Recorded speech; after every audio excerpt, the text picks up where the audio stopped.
আসসালামু আলাইকুম। বিসমিল্লাহির রহমানির রহিম। দেশে উগ্রবাদ ছড়াচ্ছে বলে অপপ্রচার চালাচ্ছে রাষ্ট্রবিরোধী কিছু অপশক্তি। র্যাব,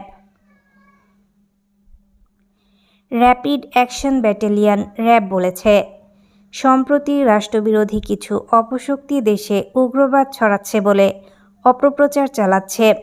এর মাধ্যমে এই অপশক্তি দেশের আইনশৃঙ্খলা পরিস্থিতির অবনতির চেষ্টা চালাচ্ছে। আজ বুধবার র্যাব সদর দফতরের গণমাধ্যম শাখা থেকে পাঠানো এক সংবাদ বিজ্ঞপ্তিতে এ কথা বলা হয়। র্যাবের সংবাদ বিজ্ঞপ্তিতে বলা হয়, বাংলাদেশ শান্তি ও সম্প্রীতির দেশ।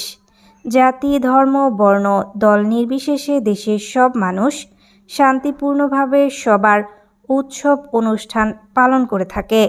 উগ্রবাদে জড়িত দুষ্কৃতিকারী চক্রগুলোকে চিহ্নিত করে কঠোর আইনানুগ ব্যবস্থা গ্রহণ করতে হবে।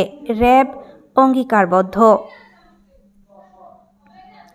জঙ্গিবাদ, উগ্রবাদ ও সাম্প্রতিক সম্প্রতি বিনিষ্টকারী অপশক্তিগুলোকে বিন্দুমাত্র ছাড় না দিয়ে র্যাবের সব ব্যাটালিয়নকে কঠোর আইনানুগ ব্যবস্থা গ্রহণের নির্দেশনা দিয়েছেন সংস্থার মহাপরিচালক।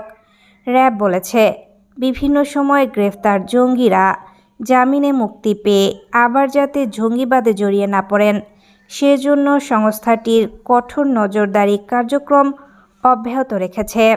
জামিনে মুক্তিপ্রাপ্ত কেউ যদি স্বাভাবিক জীবনে ফিরে না গিয়ে কোনো অপরাধ বা জঙ্গিবাদে জড়িয়ে পড়েন, তাহলে তাদের গ্রেফতার করে আইনের আয়ত্তায় নিয়ে আসবে র্যাব।